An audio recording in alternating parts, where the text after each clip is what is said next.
नमस्कार दोस्तों, मैं Rakesh Sharma, spokesman bar council of Delhi. आज खड़ा हूँ बार काउंसिल ऑफ दिल्ली के ऑफिस में। यहाँ अभी एनरोलमेंट कमेटी की मीटिंग हुई है, जिसको हेड किया है यहाँ इसके एनरोलमेंट कमेटी के चेयरमैन श्री RS गोस्वामी जी ने, और जो इसके दूसरे मेंबर हैं और हमारे एक्स चेयरमैन श्री राकेश सहरावत जी, वो बार काउंसिल में एनरोलमेंट कमेटी के मेंबर भी हैं। अभी राठी साहब चले गए हैं, तो मैं इसलिए आपकी आज बात कराना चाहूँगा अपने चेयरमैन साहब से, जो बार इसके एनरोलमेंट कमेटी के चेयरमैन श्री गोस्वामी जी हैं, कि एक बहुत बड़ा जूम मैं रोज़ देख रहा हूं, मैं भी रोज़ आ रहा हूं, कि किस तरीके से दिल्ली बार काउंसिल में एनरोलमेंट कराने के लिए जो एनरोलमेंट के लिए जो एडवोकेट्स आ रहे हैं वो बहुत भारी मात्रा में आ रहे हैं और कंटिन्यूस मीटिंग चल रही हैं। तो मैं इसके बारे में थोड़ी सी बात पूछूंगा। गोस्वामी जी, आपका स्वागत है। मैं सीधा एक सवाल पूछ रहा हूं, ये जो भीड़ आ रही है अभी अगस्त और सितंबर में, लगभग कितने लोग आपने एनरोल कर दिए होंगे? शर्मा जी, सबसे पहले तो मैं आपको ये बताना चाहता हूं कि आज देश के किसी भी बार काउंसिल में इतने एनरोलमेंट नहीं हो सकते जितने आज दिल्ली बार काउंसिल में हुए हैं। आज आप देखिए कि 2023 में ही 10,956 एनरोलमेंट हो चुके हैं आज की मीटिंग के अलावा।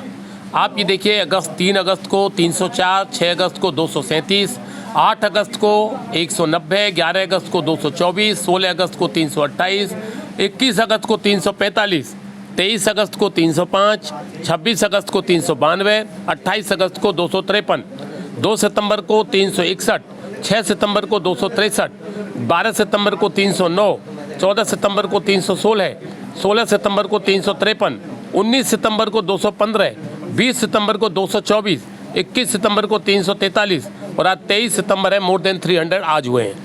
अब आप ये देखिए, यदि हम इनको क्रम संख्या से लेकर चलें कि कंटिन्यूस हमारी कमेटी, जो कि मेरे साथ में श्री राकेश सहरावत साहब और श्री संजय राठी जी में मेंबर हैं बार काउंसिल में एनरोलमेंट कमेटी के, कंटिन्यूस हम मीटिंग कर रहे हैं और फिर मीटिंग के बाद हर बच्चे का फार्म चेक करना और उस पर सिग्नेचर के एनरोलमेंट करना।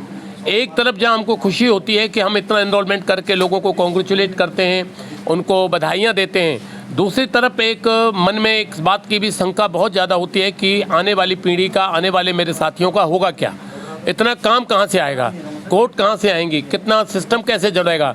कैसे हम इन लोगों का जीवन यापन नए जनरेशन का चलेगा? तो ये चीज़ भी एक जगह हम लोगों को कष्टदायक होती है। Being a bar council member, being ex chairman of this council, being a chairman of enrolment committee, इन लोगों की भी चिंता फिक्र होती है और अपने उन लोगों की भी चिंता होती है जो पुराने हमारे लॉयर्स हैं, जिन्होंने बड़ी मेहनत के साथ काम किया है। अब जो नई जनरेशन आ रही है, इन लोगों को शुरुआत की स्टेज में कैसे सर्वाइव करेंगे, कैसे काम करेंगे, ये भी बार काउंसिल बार बार विचार कर रही है। आज भी विज्ञान भवन में बार काउंसिल इंडिया का प्रोग्राम था, माननीय प्रधानमंत्री जी भी आए थे। उसके बाद हम बार काउंसिल के मेंबर सब लोग इस बात से चिंतित थे और सभी ने हमसे पूछा कि इसको किस तरीके से हम प्रोग्राम बना सकते हैं जो वकीलों को हम ज़्यादा से ज़्यादा हित कर सकते हैं। तो कारण ये है कि दिल्ली में हिंदुस्तान के कोने कोने से हर यूनिवर्सिटीज़ के बच्चे, हर स्टेट के बच्चे बीइंग ए कैपिटल यहाँ आते हैं और यहाँ काम की खोज करते हैं कि भाई दिल्ली में स्कोप ज़्यादा है, सुप्रीम कोर्ट है, हाई कोर्ट है, लोअर कोर्ट है। लेकिन इस सब के बावजूद मैं इस बात को मुझे कन्फेस करना चाहिए कि आज लगभग 35 साल से ऊपर 36वीं साल मेरी चल रही है प्रोफेशन में, बिना मेहनत के यहाँ पर कुछ भी हासिल होने वाला नहीं है। यही हम अपने एनरोलमेंट में लोगों से कहते हैं। चेयरमैन सर, मैं पूछना ये चाह रहा हूँ कि ये जो झुकाव दिल्ली की तरफ भी बढ़ गया है, और जगह और स्टेट्स में मैं बात करूँ तो यूपी की बात करूँ, पंजाब की बात करूँ, राजस्थान की बात करूँ, वहाँ ऐसा माराधाड़ी नहीं है। यहाँ मैं देख रहा हूँ डेली आप इतने 300, 400 लोगों को एनरोल कर रहे हैं। इनके फॉर्म्स चेक करना, साइन करना, उनकी डिग्रीज वेरीफाई करना, it's not an easy job. तो एक सवाल ये उठता है कि आखिर क्यों दिल्ली की तरफ पूरे लोग भाग रहे हैं? जो मुझे लगता है कि दिल्ली की तरफ एक तो सबको जो नई जनरेशन है, जुडिशरी का बड़ा एक नया ट्रेंड आया है जब से ये 2-4 खुले हैं, राहुल है और भी जो लोग ट्रेन करते हैं, ट्रेनिंग देते हैं कि भाई हम जज बनेंगे। मैक्सिमम हम जो संख्या देख रहे हैं अपनी छोटी बच्चियों की देख रहे हैं कि जो छोटी बहनें हैं, बच्चियां हैं, वो अधिक मात्रा में जो पहले प्रोफेशन में नहीं थी आज आ रही हैं। ये ठीक है, हम उनको मुबारकबाद देते हैं, प्रोफेशन में आ रहे हैं। दूसरा, दिल्ली में लोग सोचते हैं कि हम लॉ फर्मों में चले जाएंगे, कुछ सोचते हैं हम नौकरी में चले जाएंगे, कुछ सोचते हैं हम जज बन जाएंगे। इस तरीके से एक सिस्टम दिल्ली के तरफ झुकाव है।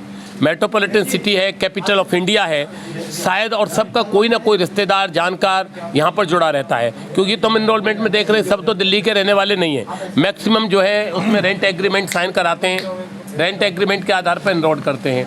Being a bar council representative, हम किसी को ये डिनाई नहीं कर सकते कि आप दिल्ली में इनरोलमेंट क्यों करा रहे हैं। हर आदमी का प्रिविलेज है, कॉन्स्टिट्यूशनल राइट है कि वो अपने को कहाँ प्रेफर करता है।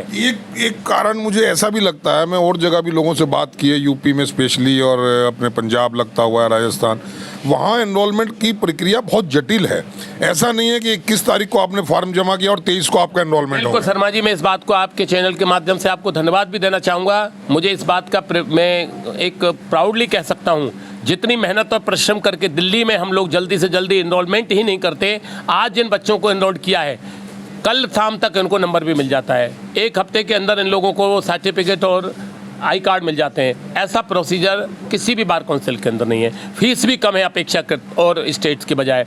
आप कंटिन्यूस देखो, 3 अगस्त, 6 अगस्त, 8 अगस्त, 11, 16, 21, 23, 26, 28, 2 सितंबर, 6 सितंबर, 12, 24, 14, 16, 19, 20, 21, 23, इतना काम आप देखिए। हम सारा काम छोड़कर प्रोफेशनली होने के नाते से उसके बावजूद भी हमारी कोशिश होती है कि जो व्यक्ति आए उसका आदर हो, सम्मान हो। आप तो कर ही रहे हैं, लेकिन मैं देख रहा हूं जो दूसरे मेंबर्स हैं कमेटी के, वो भी रेगुलर अटेंड कर रहे हैं और बाकायदा पूरा टाइम लगा रहे हैं। इसके बाद आप इन सब फॉर्म्स की स्क्रूटनी करेंगे, उसके पहले भी आपने इनकी लिस्टेड किया है इनको, तो ये सारा टाइम करने के वजह से कहीं आपका जो लीगल प्रोफेशन है, जिसमें आप सब लोग बहुत ही नामी वकील हैं, कोई ऐसा नहीं है कि आपके लोगों का काम थोड़ा सा भी कम हो, बहुत ज़्यादा ओवरलोडेड वर्क है, इसके बावजूद ये सब समय निकाल लेना अपने आप में एक आश्चर्यजनक घटना नहीं है? देखिए, जब हमको समाज ने चुना है, हमारे वकील साथियों ने मुझे तीसरी बार मौका दिया है, और शायद मैं इनरोलमेंट कमेटी में 2004 में से 6 था, फिर मैं 2009 में चुनाव जीतने के बाद 11 और 12, 10 और 11 में रहा, फिर मैं 18 में चुनाव जीतने के बाद 18 से लेकर 19-20 रहा, फिर मैं 22 में चुन लिया।